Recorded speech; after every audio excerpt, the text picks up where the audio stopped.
What's up, guys? It's Matt Jackson and Clay Smith, and we are the Wash Bros. Thanks for tuning in this Sunday, September 14th. Uh, we are going to be talking about separation season, kind of what are we doing going into the slower season, how we differentiate ourselves from everybody who may be fixated on diversifying a little bit, getting into Christmas lights, getting into other services. This is where we really dive down, double down, and separate ourselves from the other pressure washing companies or other companies out there that may be taking their foot off the gas. It's fall, you got football season going on, and it's not the same aggressive push as spring and summer. So this will be episode 31, and we'll also probably loop in like commercial stuff as well as HOA work. So what we do pretty much this time of year to stay busy, to stay full, and really separate ourselves from the competition. So you ready to kick this thing off, Clay? As always, yeah, appreciate everybody listening, following us, downloading our podcast. Thanks for listening for sure. We appreciate each and every one of you. It's been cool to answer all your questions. It's been cool to get your phone calls. Appreciate you calling. And when you're able to catch me anyway, we've been seeing all your messages and all that stuff in the Facebook, in our actual page and then our group, and we appreciate everybody locally and everybody across the world that listens to us. So going to what Matt said, what we're going to talk about today is making sure you set yourself apart from everybody else, right? So we've talked about that a lot, but how fitting is it going into the fall, going into the off season? A lot of people are doing the lights, a lot of people are getting distracted by offering other services. Is it really slower in this time of year? Who knows? It depends on how you market, right? So the consistency of marketing, if you're really good at your marketing this time of year is when you really tell if what you've done all year with your marketing, if you've been consistent with it, pays off. So like with me and Matt, we hammer it hard all year long. We hammer it consistently all year long. Still hammer it when it's slow. You don't ever want to give up on that. You got to keep going. It's like going to the gym. You got to keep consistently going and doing the same thing every day if you want to be fit. It's the same thing with business. If you want to be successful, you got to keep doing the same things every day. You got to keep climbing the ladder. You got to keep doing the things. Um, if you fail from things, you gotta learn from it. You got to grow from it, and you got to just keep going. You can't just give up and start changing stuff just because you need to change it, just because you think it needs to be changed. And then if you're one of those that think that hey, I'm slow right now. If I buy more equipment, then maybe I can get more work. That's the wrong way to go about it. Think about working in your business before working on your equipment. Another thing, um, like Matt had said about the commercial stuff, um, if you're not continuously marketing, if you're not consistently marketing, if you're not consistently trying to make these relationships with these customers, with these clients, if you're not putting yourself on the internet, if you're not putting yourself on Google, if you're not putting yourself on, like in my case, putting yourself on TV, getting in front of all these people that you want to work for, if you're not consistently doing that, then you're going to be hurting a little bit when it does get slower. So just make sure you listen to the podcast. Go back and listen to the first episode all the way through now, and you'll see how we've grown our businesses. No doubt. And to Clay's point too, like I feel like the first rung of this is filling up your presidential pressure washing schedule. We're both at that point where we've set our brands and our businesses out there with marketing, whether like Clay said on TV, on Google. Like if you Google us, we're like in the top three all the time. So that's the objective here. You want to be an authority in your space, whether you're attracting a homeowner who's got a big house, or whether you're attracting a property management company, or you're attracting a general contractor. Like they're going to go after people that are positioned correctly on the internet. So if you aren't doing anything, make sure that you guys are set up online. You're automating stuff. You're getting good Google reviews. You're getting everything in line. So if somebody Googles pressure washing near them, you're one of the top contenders. You don't have to be the first one.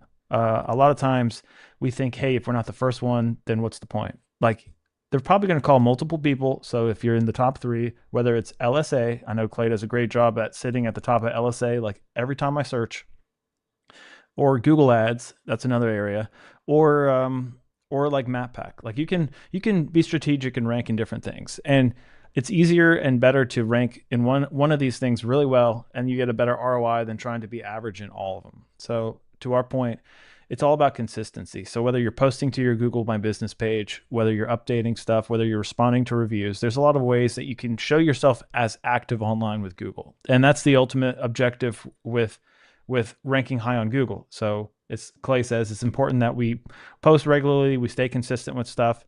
And now recently with AI, it's cool because Gemini is like the Google platform where you can search AI. It's not just using Google. It's going to be scraping social media, it's going to be scraping Yelp, Better Business Bureau, all these platforms that you want to stay busy on. So the consistency and busyness of building your brand more than just I have a website or oh, I have a Google page. Like we got to figure out how to spread ourselves across the internet. That way we're marketing ourselves and positioning ourselves as like that number one company in our area. And back to Clay's point about like what we stress all the time is consistency, posting often, doing everything often. That has allowed us both to get into bigger tickets and bigger opportunities. What we used to like fight over these $300 residential leads and like push a lot of volume with that. We're now getting bigger tickets. We're getting commercial work. We're getting opportunities to bid on huge projects. I know Clay was just bidding on a massive like TPO roof and big commercial property. I've got a couple things like that in the pipeline as well. And it doesn't take much to get one of those and move the needle and then make your whole fall. So as we build up our brands and our businesses and our online presence and word of mouth and stuff like that, we're able to get into these bigger tickets and bigger opportunities where we can move the needle and really scale our business. And that's ultimately just following what we talk about day in and day out, week after week on the Wash Bros. You're able to do the same thing we're doing because we're able to do the same thing individually in our businesses and grow together, despite however the residential season may be, despite however the market may be. We're able to make growth happen, and it's crazy because I've noticed that the fall to me is has been really solid because I've been getting some commercial opportunities that I didn't really have before. In the past, I'd have to rely upon the seasonal swings. It's like okay, April, May, June. Those are like the big months, and if you don't maximize those months, you're going to lose out. Now we're able to hit these commercial projects. We're able to get into HOA work. We're able to get work with universities, et cetera. So we're building up that book of business, and we're not as up and down swings as we used to be. So it's cool going into the fall season. We're able to knock out like $50,000 plus months in what is known as the slower season. With just a year or so previously, that was only heard of for us in the spring. So just showing up every day, seeing the fruits of your labors, and consistency of action just takes a few years, and then you can build up that business where you have enough recurring work that fills your pipeline and you can scale your business. Yeah, the biggest thing, if you want to be in, just say mine and Matt's shoes or whatever, where we have successful businesses that are continuously growing, the biggest thing that I would stress is, especially if you're in the first year or if you're in the first month, if you're just getting started and you're just starting to listen to us, the first thing I would do is make sure that I'm able to have a system to track data.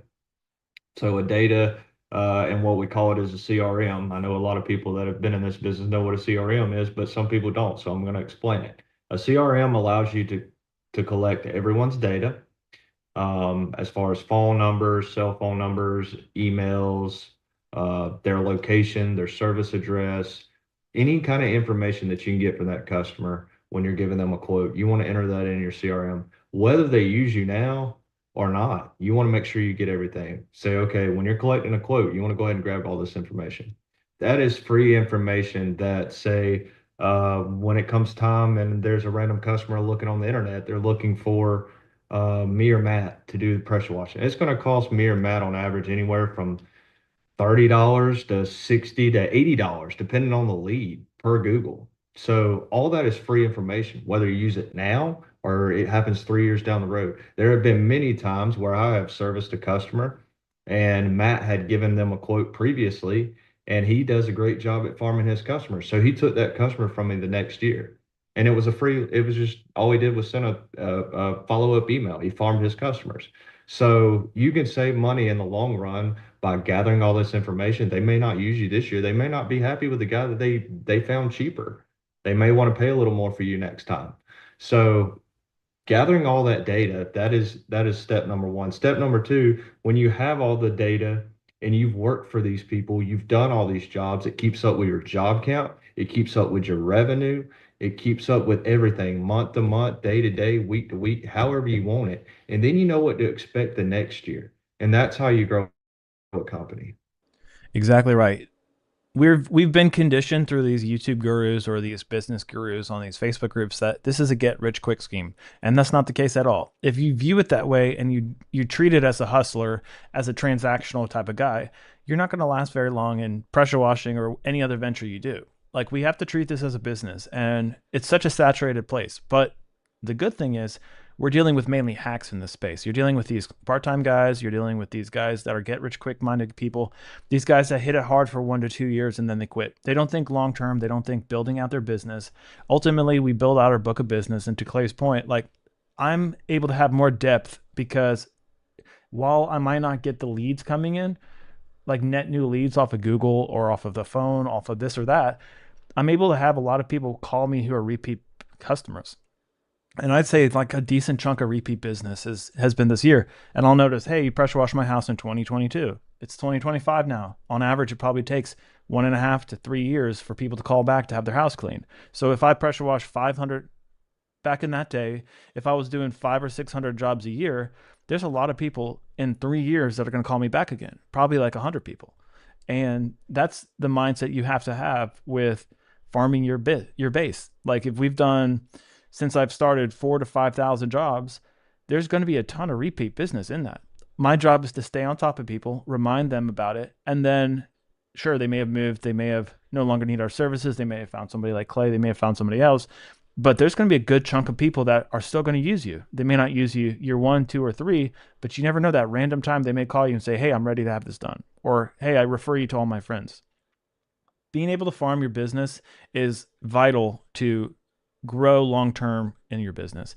And then you don't have to worry about the ups and downs of the economy if you're just relying on net new business.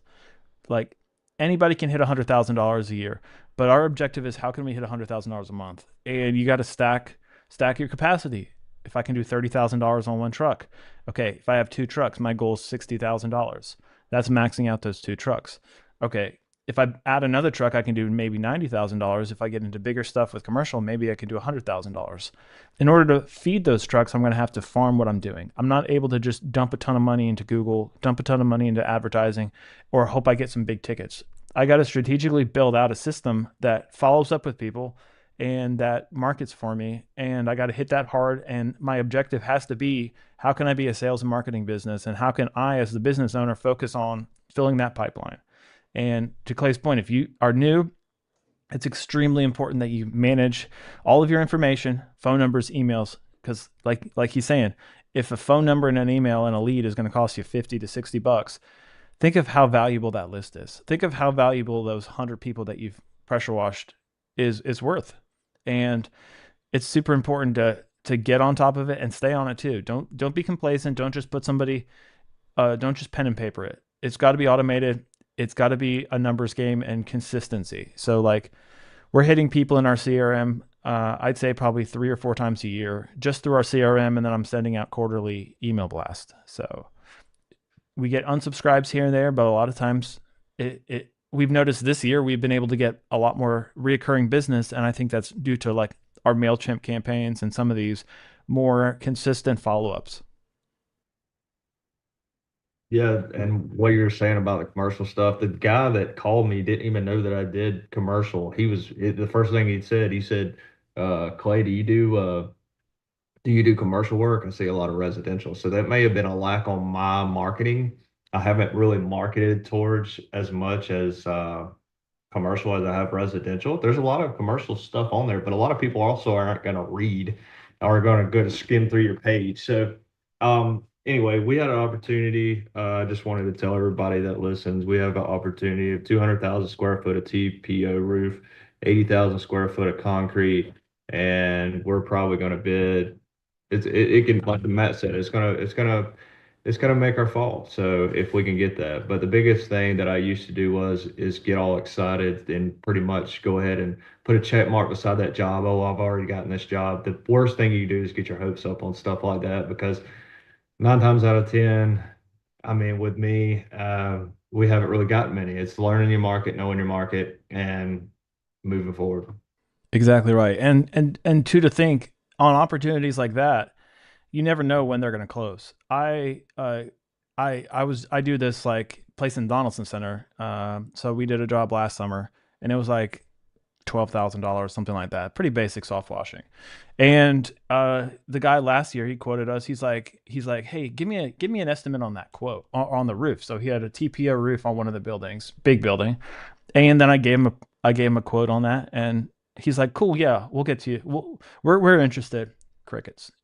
Over a year, and then literally the other day he hit me up. He's like, hey, when are you ready to schedule that quote? So you never know how things close and when things close. And a lot of times with commercial stuff, it's got to be in the budget. And I noticed this with a lot of my work come for the city. Hey, look, we don't have a budget for this yet, but I'll have to write you in for next year. Okay, cool. So like in 1 year, you're doing a ton of work, getting a lot of quotes out, making relationships, doing small work that fits in their budget. But hey, say they have that football stadium they need quoted. You give them a $10,000 plus quote. Sure, yeah, we're interested. Crickets. Don't give up hope. It might close. They just have to pencil it in their budget. So know the fiscal years, know when stuff happens, know the cycles. Commercial is a different beast than residential. A lot of times, residential, you can just go up to somebody and they say, "Okay, I want my house cleaned, and this is the price," and they do it today. That's a different game with commercial work, and it's a longer sales cycle, but usually it pays off in the end. Like you can get one commercial job and pay for almost a month of residential work, and that's the exciting thing about what Clay and I are talking about and how we're moving into kind of bigger ticket stuff.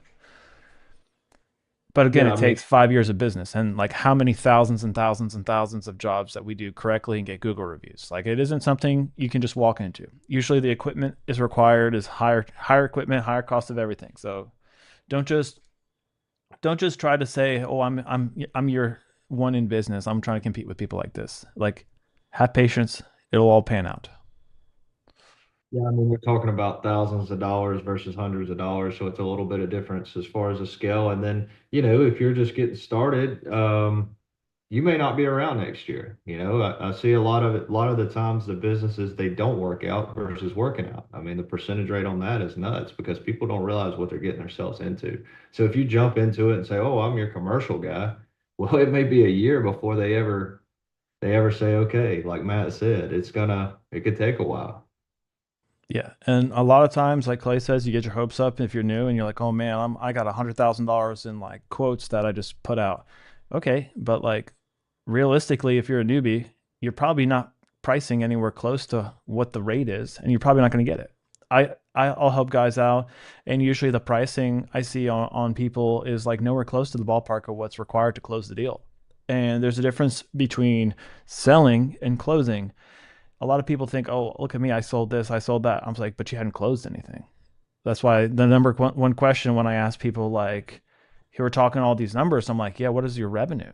Like, what have you actually done?"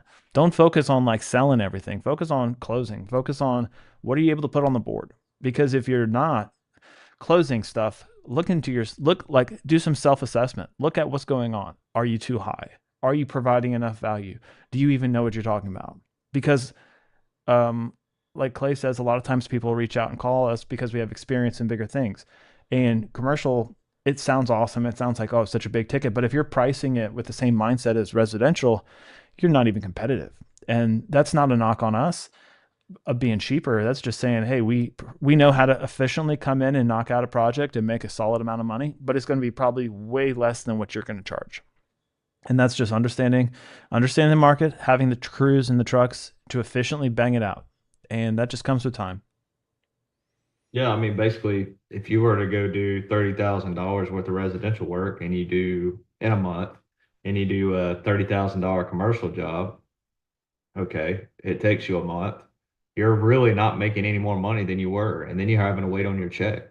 Exactly right. And that's what drains most people. I found that out too. Like if you're just heavy in commercial work, you got to have cash on hand and you got to have stuff to pay the bills because you can wait 30 days on checks for stuff like this. And if you got payroll and if you got equipment costs and then you got living expenses, this is not something you can just walk into and say, "Oh, I'm going to go after this $50,000 opportunity and it's going to be great."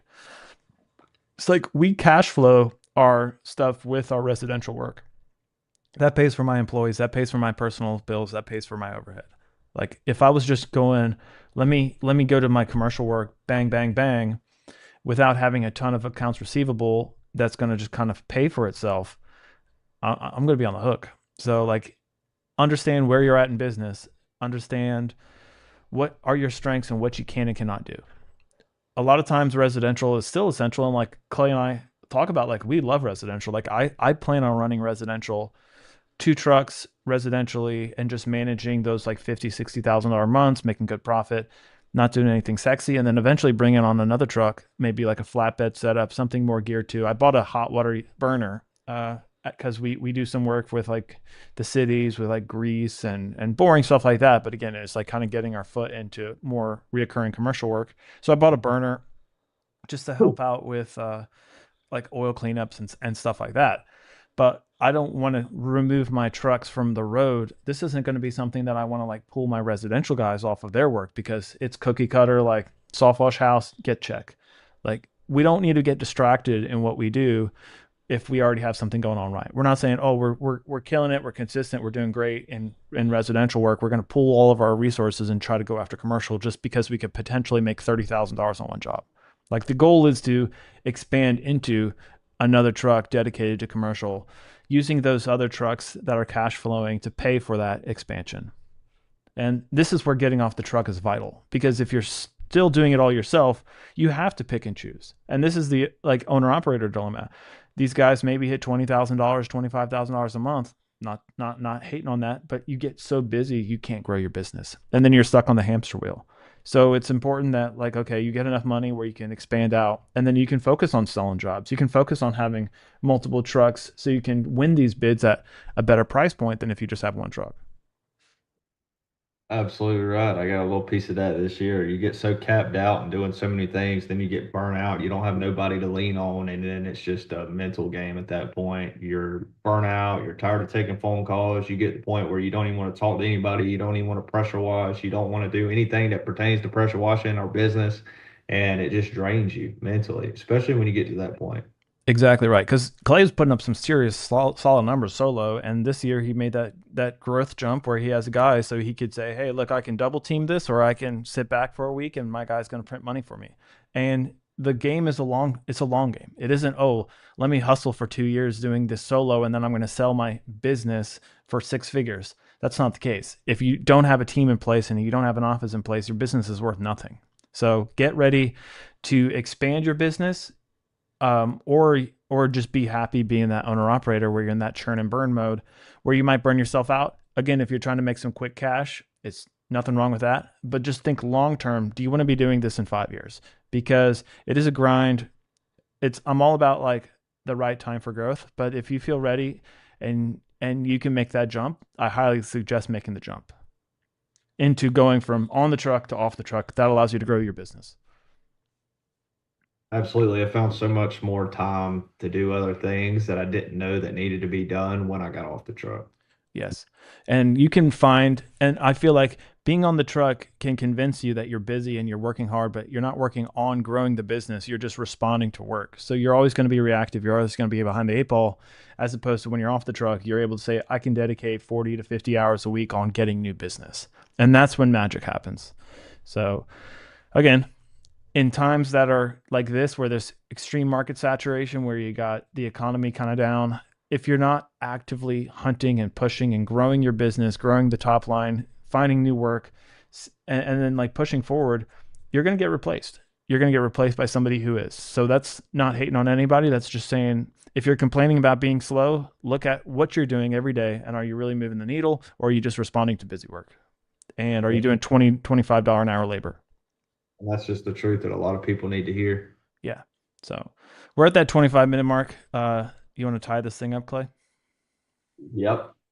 So appreciate everybody listening as always. As always, start and close with follow all of our pages. The Wash Bros, we have a private group. It's called the Wash Bros on Facebook. We chat it up in there. If you want to share some stuff, ask some questions, reach out to us via Messenger on the Wash Bros podcast page. If you got any questions, need any help with anything, follow me on Clay Smith on Facebook, and then C3 Wash Bros on Facebook, and then Matthew Jackson on his personal page.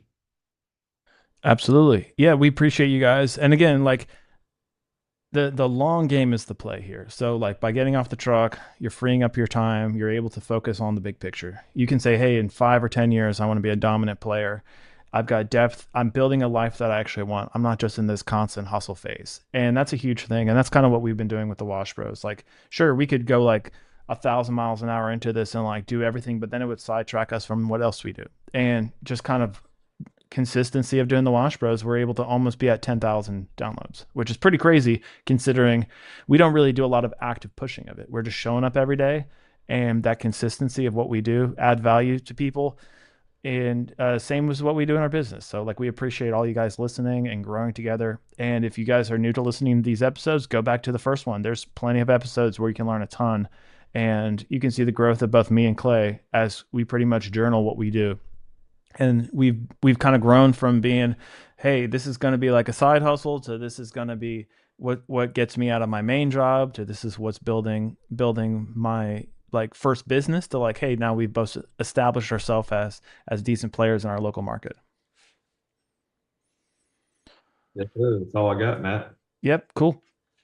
Hope everybody has a great Sunday, and good luck on this fall season. It should be great. And remember that, like, hey, commercial HOA stuff that starts popping off. So if you guys are worried about, oh, how am I going to eat the rest of the year, usually it'll pick up. You get a little fall blip, and then enjoy pressure washing in the nice weather. So we'll see you guys on the next one.